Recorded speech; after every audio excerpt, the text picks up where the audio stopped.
agent kan takutnya nggak enak. Oke. Tapi kamu tahu kan masuk di YouTube sama di Facebook jangan menyebutkan nama siapapun termasuk namamu sendiri karena saya tidak ingin setelah viral kalian minta take down. Oke.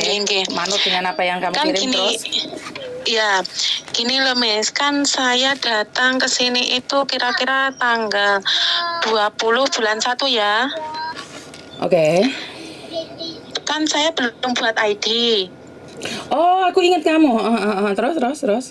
Nah, kemarin itu saya habis buat ID, takutnya kan kalau ngirim surat notis kalau nggak ada ID-nya, takutnya kan ditolak. Itu apa nggak apa-apa ya Miss ya, habis bikin ID terus saya kirim notis? Oh, nggak apa-apa. Oh makasih Miss, nggak apa-apa ya Miss ya Allah, iku majikan marah-marah kayak gini. Apa iku, baru gawe ID kan saya datangnya bulan 1, bikin ID-nya kan baru kemarin bulan ini ya Miss ya. Bulan ini terus habis bikin ID saya kirim surat notis ke imigrasi. Itu nggak apa-apa ya Miss ya? Yang penting kamu 1 bulan notis kamu memenuhi hak dan kewajibanmu kan, Dok. Sebenarnya siapapun bisa mengakhiri itu. Lah kenapa tuh Dok kamu kok nggak bisa bertahan, Dok? Ada suatu hal yang tidak bisa saya ceritakan, Mas. Pokoknya potongan sudah habis bulan ini, Mas, saya lunasi kok.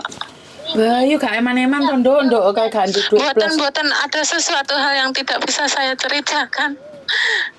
Nggak apa-apa ya, Mas, ya itu maksudnya habis bikin KTP terus notis nggak apa-apa ya. Itu majikan bilang, kenapa kamu habis bikin KTP kok notis gitu, marah-marah. Ya aku nggak tahu, aku jawab gitu, Miss. Marah itu wajar karena majikanmu kan buang uang banyak kan, Dok. Jadi ya itu kalau kita sudah kirim ke imigrasi, nanti imigrasi memberitahukan ke majikan itu ada suratnya ya Miss ya, takutnya nanti nggak dibelikan tiket Miss, aku takut. Kalau tiket itu kewajibannya majikan apapun yang terjadi. Ya jelas majikanmu marah itu aja. Berarti tanggal itu yang saya cantumkan kirim ke Miss itu berarti itu tanggal keluar saya ya, keluar dari rumah. Kalau seumpamanya pas tanggal itu majikan belum belikan tiket gimana Miss? Takutnya lah namanya orang. Wah yo, ini kan pas mahal-mahal tiket toh, Dok. Ini kan pas lebaran. Tapi kan itu kewajiban majikan. Ngerti kewajiban majikan. Tapi kan tidak harus hari itu juga, kan 14 hari setelah itu. Kan 14 hari setelah itu. Jadi, ya, Miss. Jadi kamu pulang jangan harap pas hari itu. Jadi 14 hari plus 14 hari. Ya nggak mungkin juga kamu beliin tiket sekarang tanggal ini aja 5.000 sampai 7.000 sampai 6.000 satu kali jalan. Ngeplaying. Oh begitu ya. Kalau itu umpamanya tiketnya minta tanggal itu terus kita ganti uang kita gitu Miss, nggak apa-apa ya bilang gitu? Maksudnya ganti uang kita gimana? Umpamanya kan tiketnya nggak dengar aku, Dok. Nggak dengar. Kan tiketnya kan ini mau lebaran mahal, umpamanya 5.000 terus majikan itu bilang harga tiketnya ini segini, kamu tambahin segini umpamanya gitu, apa bisa Miss? Emangnya kamu mau nambahin 2.000-an, 3.000-an? Oh begitu ya. Karena setelah lebaran kan lebih murah, mungkin 2.000-an. Tapi lah sekarang 5.700 sampai 6.000. Oh enggak. Ini pas kamu nepani mau lebaran loh, Dok. Enggak. Mahal-mahal kok. Majikanmu apik mau tinggal tenan to, Dok.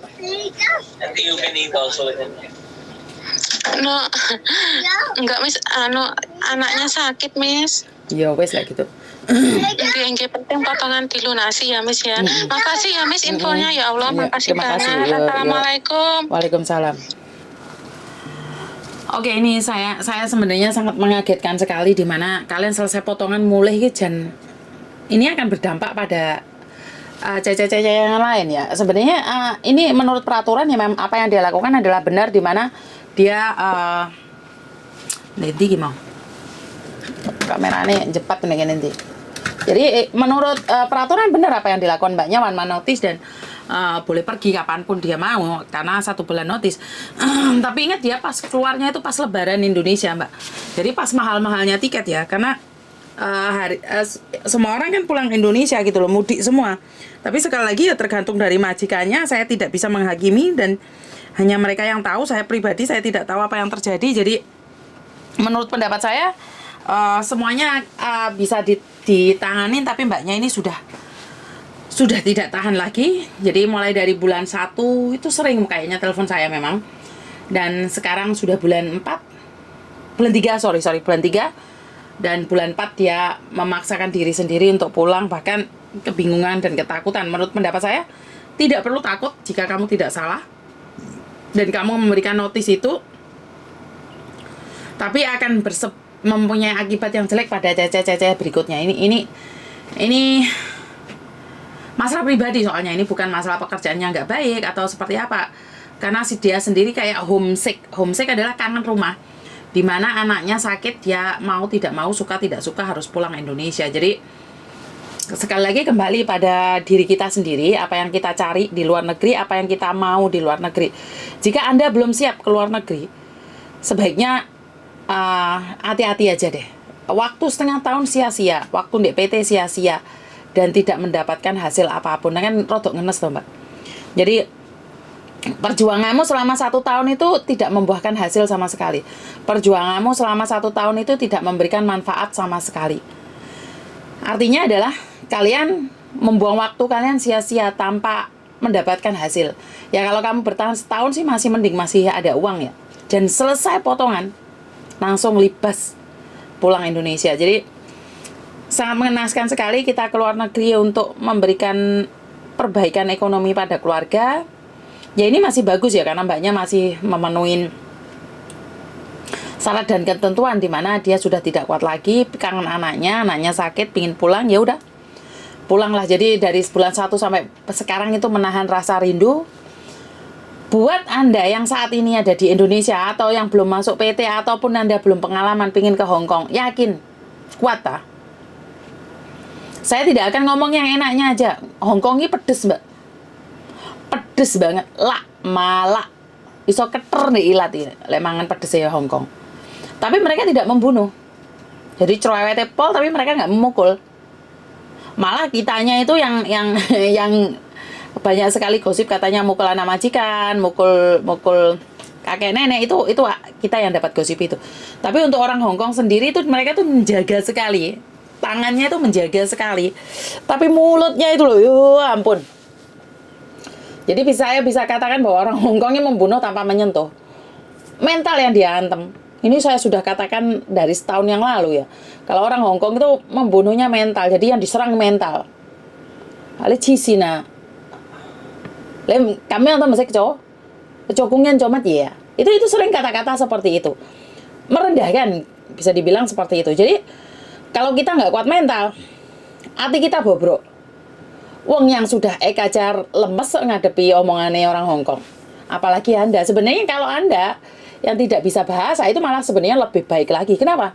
Kan kalian nggak paham, Mbak, dibilang cisin. Jadi kan kalian nggak ngerti apa yang dikatakan oleh mereka. Tapi ya anehnya, kalian nggak kuat mentalnya. Cerewet, ditakoi cerewetnya apa, Mbak? Ya kan kamu nggak bisa bahasa, ya biarin aja, enjoy loh. Dia mau ngomong apapun kan terserah mereka. Ya jenenge kuping Mbak Yuni gak kuat ya. Ya oleh gak kuat ya benar-benar gak kuat. Memang harus pulang. Nah gak kuat ya lebih baik memutuskan untuk pulang Indonesia. Karena di Hong Kong ini membutuhkan orang-orang yang bermental baja. Membutuhkan orang-orang yang harus kuat. Membutuhkan orang-orang yang harus siap sedia dengan segala resikonya. Jadi kalau kalian bilang ya orang lain bisa, saya tidak bisa, Miss Yuni, karena beda aliran. Ya udah, kalau kalian pribadi kalian saja sudah mengatakan bahwa beda aliran, ya saya tidak bisa memaksakan, ya benar nggak? Jadi buat teman-teman di luar sana lebih semangat lagi untuk mencari dolar, apalagi sebentar lagi Lebaran. Jadi saya menginginkan kalian tetap semangat walaupun puasaan kita nggak bisa kumpul keluarga. Semoga kita menjadi lebih baik lagi, lebih amanah lagi. Dan buat majikan yang kurang baik, kita sama-sama bantu doa agar majikan bisa memperlakukan kita lebih baik lagi dan kita bisa berkarya lebih lagi. Jadi buat keluarga di Indonesia juga bantu doa agar kami mampu bertahan di negeri beton, agar kami bisa menghasilkan pundi-pundi ini dan dikirimkan pada keluarga yang ada di Indonesia. Kurang lebihnya saya minta maaf, tidak ada gading yang tidak retak. Begitu juga dengan kata-kata saya, jika ada yang menyakitin dan melukai secara sengaja dan tidak sengaja, secara langsung dan tidak langsung, saya minta maaf. Dan ingat, jangan lupa satu hal, apes tidak ada dalam kalender. Dan tepuk dada tanya selera. Jika ada yang menghakimimu, ada yang melukaimu, biarkan saja. Karena penghakiman mereka itu tidak ada gunanya. Penghakiman Tuhan itu yang lebih berarti. Itu aja dari saya, kurang lebihnya minta maaf. Dan wassalamualaikum warahmatullahi wabarakatuh. Berkat Tuhan mengalir atas hidup kita semua. Semoga semua makhluk hidup bahagia dan terima kasih. Bye-bye.